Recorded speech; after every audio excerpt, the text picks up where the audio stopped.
Баршаңызға сәлем, сіздермен Мадина менің арнама қош келдіңіздер.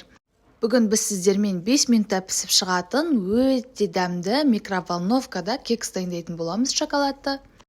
Өте дәмді болып шығады, бастысы көп уақытты қажет етпейді, 5 минуттың ішінде толық пісіп шығады. Видеоны соңына дейін өткізбей қараңыздар.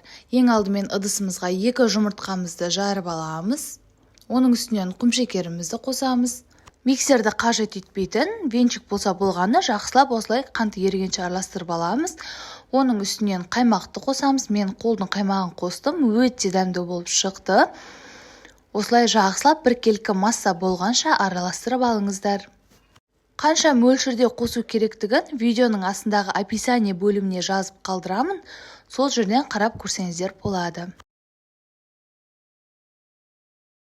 Енді оның үстінен ұнымызды және какаомызды електен өткізіп қосатын боламыз міндетті түрде, өйткені какаода осындай түйіршіктер болады. Сондықтан електен өткізіп қосыңыздар.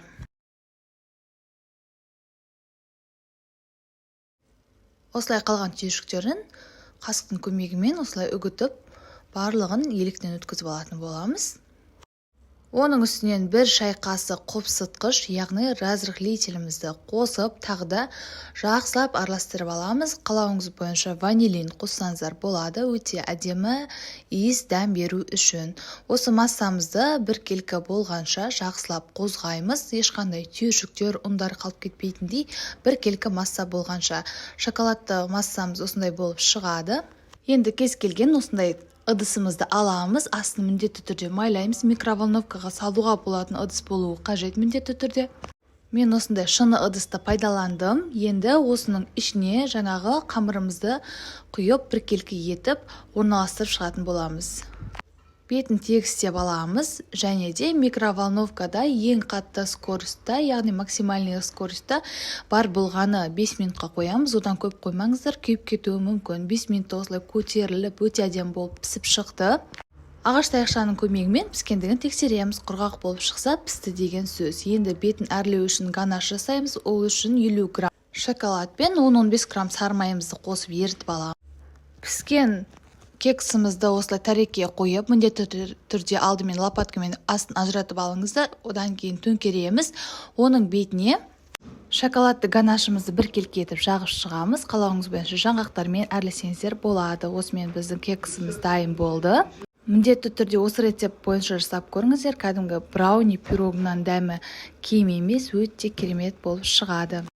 Достар, егер менің арнама тіркелмеген болсаңыздар, міндетті түрде тіркеліп қойды ұмытпаңыздар. Бұдан бөлек өте керемет, тез дайын болатын, қазақша сәтті шығатын рецепттерді таба аласыздар.